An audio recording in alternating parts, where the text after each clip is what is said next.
at that point, that must have been a huge bummer because that would have been your first proper touring.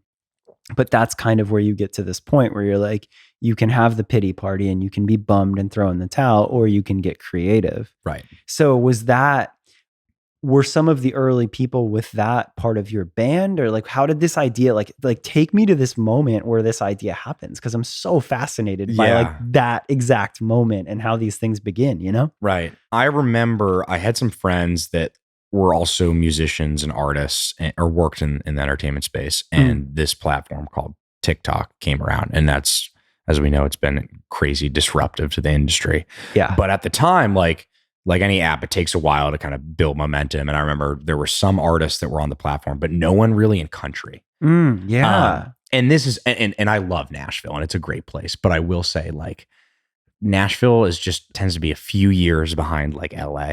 And so like, you know, like when iTunes comes out, Nashville's still kind of rocking the CDs, or then like when it's Spotify, it's like iTunes is big for country. And so there was just hesitation for people in country music to get on TikTok because I think it had the reputation of being like a dance heavy platform and like an influencer-y platform. Dance heavy, young, like it was for children. Like it was like, why as an adult or a professional artist, or like, why would I go onto the kids app? Right. Like that's what it felt like to me in the beginning. For sure. Yeah. So I think there was a hesitation by a lot of artists in Nashville to get on. And I was just sort of nudged by some friends to check it out. And I can't dance for shit, but I, you know, was able to sing a little bit. And so I said, all right, I'm going to post a couple videos, see how they do. And the first couple, you know, whatever, a couple hundred views, couple thousand views maybe. And it was nothing crazy, but I was like, you know what? I'm going to keep posting. Like if I was already making content for other socials, I was like, well, then I can just post it on this platform and see what happens. Yeah.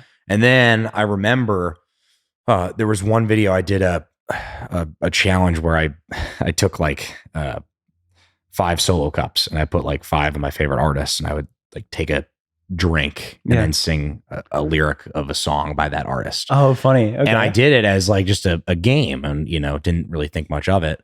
And I woke up the next day and it had, I think, 3.2 million views. And it was like my first like viral video, and you know, my phone was like lighting up with new followers, notifications. I'm like, this silly video that I made like, you know, last night thinking it might get 100 views is gotten me a bigger following than I've worked like 3 years to get. Holy crap. And that was the moment I was like, whoa, like this TikTok platform has a lot more pull and like opportunity than I think I was giving it credit for. Dude, I'm going to be 100% with you. I've never in my career experienced that moment, and it seems so crazy. I've heard people talk about it. Yeah. And that's so wild. Like it literally is the like I posted it and then I went to sleep and I woke up and you're like, what? Like it was that? I kid you not. It was that. So that's so much to process. Like I don't really know. Like I can put myself in those shoes, but like, I don't really actually know like what I would do. Like, did you wake up and be like, I have to change everything? Like, oh my God. Or like, was it like, what do you do next? What's next? Yeah. I mean, I just, you know, I woke up the next day and I made round 2. I did the same video. I was like, well, this got a lot of views. I might as well do it again. But I didn't really process like, I was still trying to figure out the next step. Sure. And I was like, well, I know that this worked. I don't know anything else that works, but all I know is that video worked. Wow. That's actually so... Let me do it again, you know? Simply brilliant, right? That like not some crazy mastermind plan and you would follow a strategy. But like, yeah, if this worked, well, let me do it again. Like that's actually so simply brilliant. Yeah. I don't, you know, people like you have that moment and I think you freak out and you're like, you try to change all your ways and do all this stuff. And it's like, you should realize like what you just did, like connected with people, whether it's a silly video or some crazy, you know, scripted and produced video. It's like that connected with people. So like, keep doing that. Dude, that like really in real time, like you took something that people really dream of and explained that to me in such a simple human way that I've never actually really thought about. But it's like, what did you do next? Well, I just did the same thing that worked. Yeah. I mean, you know, did it work again? It did. Wow. It did for a little bit. And then there was a kind of a drop at one point.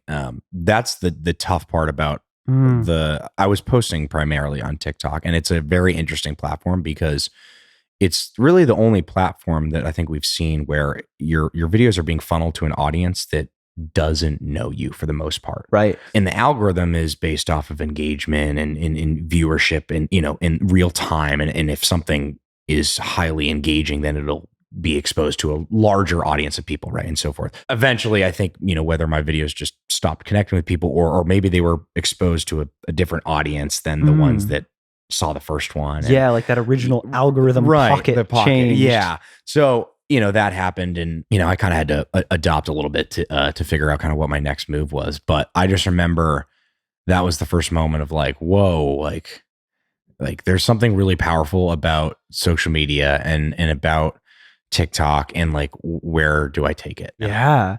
And did you, from the outside world, did you start to get like label interest or industry interest, or did anything in your career change? Did you notice,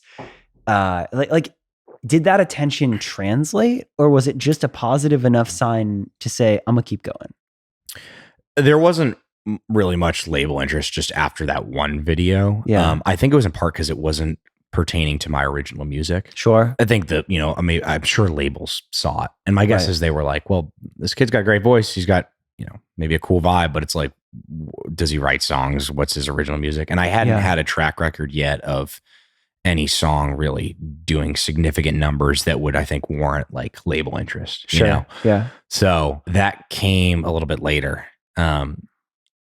And it's interesting because a lot of my friends who I think had a similar experience, like had a pocket of virality early, but it maybe didn't cater to their original music. And then I think the battle is like, well, then how do you get people to respond to what you create? Because ultimately as an artist, right, and as a songwriter, your main goal is like, you want people screaming your shit. Yeah. When they're at a stadium or when they're jamming in their car, not, somebody else's song. It's like blowing up off of a cover. It's like, that's great, but that's not me. Right. So that's awesome. You had attention, but then the challenge becomes, how do I take that attention and make it focused on myself and have people still care and understand it? Exactly.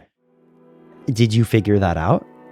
Hey, it's Andrew, the host of Where Are All My Friends. I hope you liked that clip. If you did, the full episode is out now. You can watch or listen to it anywhere where podcasts are available and probably wherever you found this clip. So go check it out.